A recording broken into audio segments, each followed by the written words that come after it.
नमस्कार, मी आनंद पोहनेरकर आपल्या सर्वांचं महाराष्ट्रवाणी बातमीपत्रात स्वागत करतो. पाहूया आजच्या विशेष घडामोडी.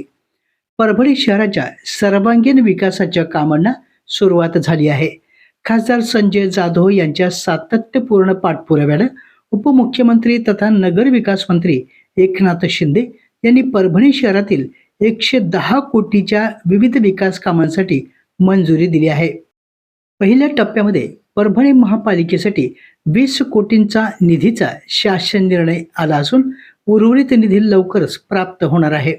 शहर महापालिका क्षेत्रामध्ये मूलभूत सोयीसुविधांसाठी 20 कोटी, नटराज रंगमंदिराच्या नवीन बांधकामासाठी 30 कोटी, परभणी महापालिकेच्या प्रशासकीय इमारत बांधकामासाठी 60 कोटी असा एकूण 110 कोटी रुपयांच्या विकास कामांचा समावेश करण्यात आला आहे.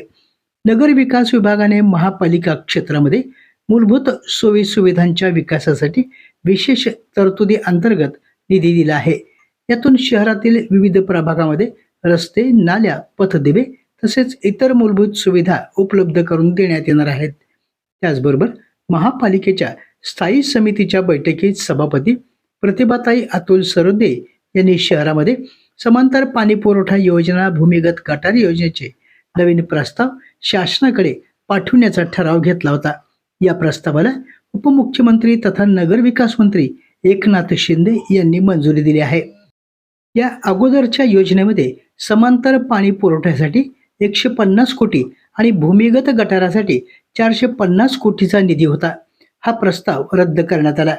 त्यानंतर शहराच्या वाढीव भागाच्या प्रस्तावात समावेश करून नवीन प्रस्ताव शासनाकडे पाठवण्यात आला. त्यानुसार समांतर पाणी पुरवठ्याच्या योजनेमध्ये 250 कोटी आणि भूमिगत गटाराच्या योजनेत जवळपास 574 कोटी रुपयांच्या नवीन प्रस्तावास मंजुरी मिळेल असं आश्वासन देखील यावेळी देण्यात आलं. उपमुख्यमंत्री तथा शिवसेना नेते एकनाथ शिंदे यांनी परभणी शहराच्या विकासासाठी निधी कमी पडू देणार नाही अशी हमी दिली आहे. परभणी शहराच्या विकासासाठी निधी मंजूर केल्याबद्दल उपमुख्यमंत्री एकनाथ शिंदे यांचे खासदार संजय जाधव यांनी आभार मानले आहेत. परभणी शहराचा विकास हेच आपले ध्येय असून परभणी शहराच्या सर्वांगीण आणि नियोजनबद्ध विकास हेच आपले ध्येय आहे. नागरिकांना मूलभूत सुविधा मिळाव्यात यासाठी शासनाकडे सातत्याने आपण पाठपुरावा करत आहोत. 20 कोटी रुपयांचा निधी आला आहे. उर्वरित निधीसाठी सतत पाठपुरावा सुरू राहील. पाणी पुरवठा, भूमिगत गटाराच्या वाढीव प्रस्तावांना मंजुरी मिळाली आहे. शहराच्या पुढील 30 वर्षाचा विस्तार लक्षात घेऊन ही योजना राबविण्यात येणार असल्याची प्रतिक्रिया खासदार संजय जाधव यांनी यावेळी दिली. महिलेवर अत्याचार करून हत्या केल्याप्रकरणी 3 आरोपींना जन्मठेपेची शिक्षा आणि 25,000 रुपये दंड अशी शिक्षा जिल्हा न्यायाधीश 2 आणि अतिरिक्त सत्र न्यायाधीश गंगाखेड यांच्या न्यायालयाने सुनावली आहे. गंगाखेड येथील वीट भट्टीवर काम करणाऱ्या महिलेवर अत्याचार करून तिचा जाळून खून करण्यात आला होता. या प्रकरणी 5 एप्रिल 2023 रोजी संबंधित महिलेने दिलेल्या मृत्यूपूर्व जबाबावरून पोलीस स्थानक गंगाखेड येथे आरोपी विरोधात बलात्कार आणि खुनाचा गुन्हा नोंद करण्यात आला होता. या संदर्भात सरकारी पक्षानं एकूण 10 साक्षीदार तपासले. यामध्ये पीडितेचा मृत्यूपूर्व जबाब व तो जबाब नोंदवणारे कार्यकारी दंडाधिकारी आणि वैद्यकीय अधिकारी यांची साक्ष महत्त्वाची ठरली. या सर्व बाबी मान्य करून जिल्हा आणि सत्र न्यायाधीश गंगाखेड यांनी या प्रकरणात बाबासाहेब रानबा सोडगीर यास 10 वर्ष सश्रम कारावास आणि 10,000 रुपये दंड तसेच कलम 302-34 खाली जन्मठेप आणि 25,000 रुपये दंड तसेच आरोपी रंजना लक्ष्मण सरवदे, हरिभाऊ ज्ञानोबा मुसळे यांना भारतीय दंडविधान कलम 302-34 प्रमाणे जन्मठेप आणि 25,000 रुपये दंड ठोठविण्यात आला आहे. सदर प्रकरण जिल्हा न्यायाधीश 2 आणि अतिरिक्त सत्र न्यायाधीश गंगाखेड V.M. सुदाळे यांच्या न्यायालयात चालविण्यात आला. जिल्हा सरकारी अभियोक्ता D.U. दराडे यांच्या मार्गदर्शनाखाली सहाय्यक सरकारी अभियोक्ता H.D. वाकोडकर, गंगाखेड पोलीस स्थानकाचे कोर्ट पैरवीकार S.S. Jingalwar, J.H. Pathan, M.D. Kundgir, Shrimati L.V. Munde यांनी सहकार्य केलं.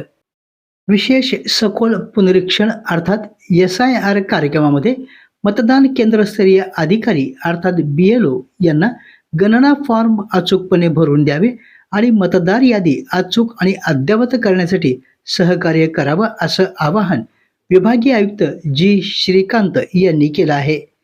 या अनुषंगानं बोलताना ते म्हणाले, मित्रांनो, सर्वांना नमस्कार. आज माझे जे भारत निवडणूक आयोगाचं स्पेशल इंटेन्सिव्ह रिव्हिजन, त्याला सर्व लोकांनी SIR एक्साइज जे म्हणतो, आज मी माझा फॉर्म परिपूर्ण भरून घेतलेले आहे. आमचे BLO मिस्टर डावलू साहेब आहेत आणि त्यांचे सुपरवायझर मिस्टर पांडेजी आहेत. हे दोघांनी मला हाऊस टूर म्हणजे ज्या ठिकाणी आपण राहतो त्या ठिकाणी येऊन तुमचे डिटेल्स भरून घेत आहेत. त्यामध्ये तुम्ही तुमची कुठे मतदार आहे, तुमचे वडिलांचा कुठे आहे किंवा आईचा कुठे आहे आणि काही ऐच्छिक माहिती आहे. त्यामध्ये आधार क्रमांक, मोबाईल क्रमांक हे असे असतात.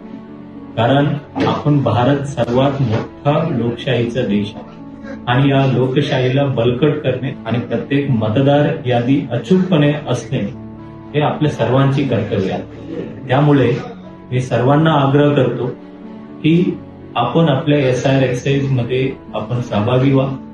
आपल्या BLO कोण आहे, ECI नेट हे ऍप मध्ये डाउनलोड करून तुम्हाला एक खाली डिटेल्स दिलेले असणार आहे की कशा पद्धतीने आपल्या कुठे मतदान आहे आणि कुठलं मतदार आहे आणि तुमच्या BLO त्या संबंधित BLO ऑफिसरना बोलावून घेऊन आपले डिटेल्स भरून घ्या आणि भारताच्या लोकशाहीला अजून बळकट करावी असे मी नम्र आवाहन करतो.